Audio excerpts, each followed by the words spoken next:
Hello friends, welcome to stock की बात। Investing skill में आपका स्वागत है। चलिए जानते हैं इंडेक्स आने वाले टाइम पे क्या बिहेव कर सकती है एज पर चार्ट रीडिंग। तो एज पर चार्ट रीडिंग मैंने बताया, इसका मतलब क्या है कि मैं सेबी रजिस्टर्ड एनालिसिस नहीं हूँ। अभी तक हुआ नहीं हूँ। जो भी इंफॉर्मेशन मैं आपको प्रोवाइड करता हूँ वो सिर्फ एजुकेशन पर्पज़ के लिए देता हूँ।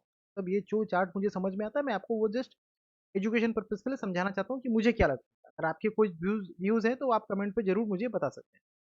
तो चलिए जानते हैं निफ्टी में क्या होने वाला है। निफ्टी में मैंने लास्ट वीक रिकमेंड किया था, यहाँ पे देखिए चार्ट के साथ मैंने डाला था कि 25 150 से 250 ये एक स्ट्रॉन्ग रेसिस्टेंस है। और मैंने कहा भी था, ये मेंशन भी किया था मैंने कि short term market next 2 months के लिए क्या है, वीकनेस करेक्शन शो कर सकता है। उसके पहले भी मैंने एक चार्ट पे एक मैसेज डाला था, as per my analysis market में नॉट सस्टेनेड अपर लेवल। तो एग्जैक्टली मार्केट ने वही किया। मार्केट एक गैप अप करने के बाद से मंडे को जीएसटी का जो भी न्यूज़ आया था वो गैप अप होने के बाद से मार्केट उसके अपर लेवल पे सस्टेन नहीं कर पाया, या फिर जो मैंने लेवल मेंशन किया था रेजिस्टेंस का उसके ऊपर क्लोज नहीं दे पाया। तो उसके अगले दिन क्या हुआ, अगले दिन मार्केट में एक अच्छी खासी गिरावट देखने को मिली। क्यों मिली, ये रीजन तो आप लोग सब जानते हैं। अभी ट्रम्प टैरिफ चल ही रहा है, तो और भी आने वाले समय पे हो सकता है कुछ और भी रीजन आ जाए, बट अभी फॉर द टाइम बिंग तो मार्केट साइडवेज लगता है। तो अभी आने वाले टाइम पे क्या है, मुझे लगता है कि 24 400 350 हम एक बार रिटेस्ट कर सकते हैं, as because we have broken the support level. तो क्या हो सकता है बिहेवियर कल, एक्सपायरी है तो हो सकता है कि हम लोग थोड़ा सा वोलेटाइल रहे एक्सपायरी में, यहाँ से जाके फिर हो सकता है कि एक या दो या अगले वीक में हम इस लेवल को टच कर सकते हैं। मैंने कह रहा हूँ टच करेगा, कर सकते हैं।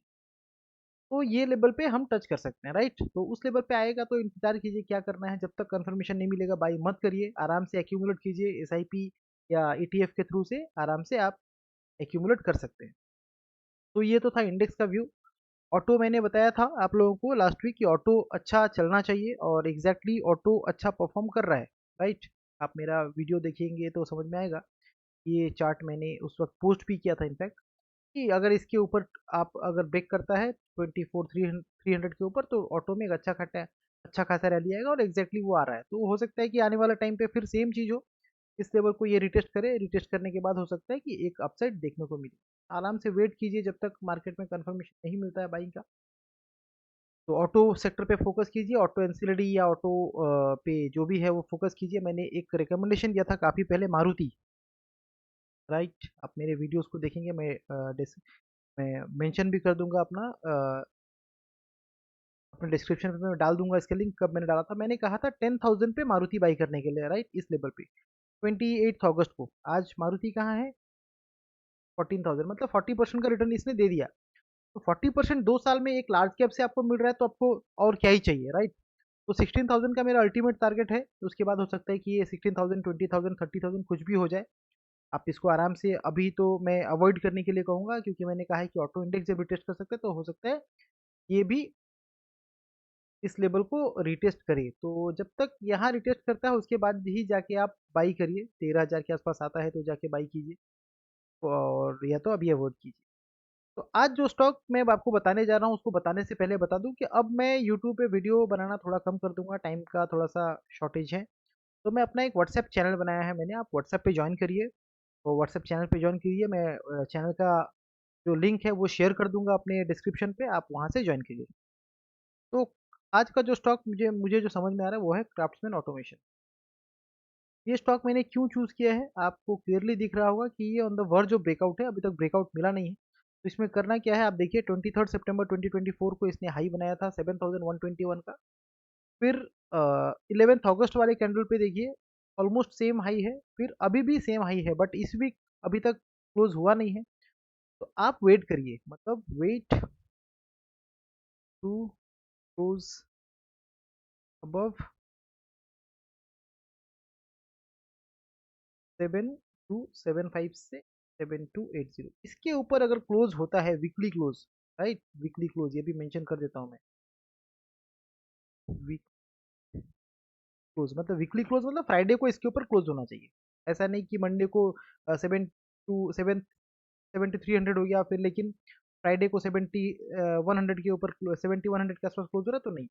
आप आराम से वेट कीजिए, 7,280 के ऊपर अगर क्लोज हो उसके बाद आप इसको क्या किस लेवल पे बाई करना चाहिए, मेरे हिसाब से बाइंग जोन होना चाहिए 7274 से लेके 6511। रेंज बड़ा है, इसलिए रेंज बड़ा रखा है मैंने कि मार्केट थोड़ा सा साइडवेज बिहेव कर सकता है।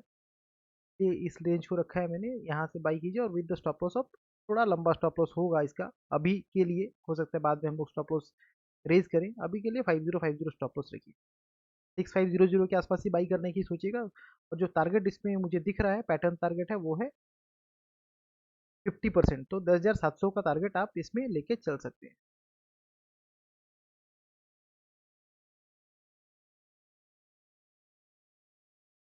तो ये टारगेट लेके चल सकते हैं। तो ये टारगेट अगर आपका 1 साल या 1.5 साल में भी आता है तो 50% का आपको रिटर्न मिल सकता है इसमें। तो ये एक स्टॉक है, मैंने चूज़ किया है। क्राफ्टमैन ऑटोमेशन क्या करती है, ये आप जाके स्क्रीनर.इन पे देख सकते हैं।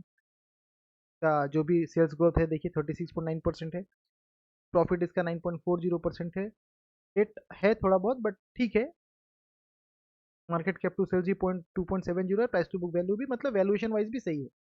तो इस स्टॉक पे रखिए। अब मैंने आपको जैसे कि बताया, इस स्टॉक को मैं अब बहुत कम रिकमेंड करूंगा अपने चैनल पे, अपने यूट्यूब वीडियो पे। जो भी बताऊंगा वो मैं अपने व्हाट्सएप चैनल पे बताऊंगा, जो कि डिस्क्रिप्शन लिंक पे दे दूंगा। Thank you so much.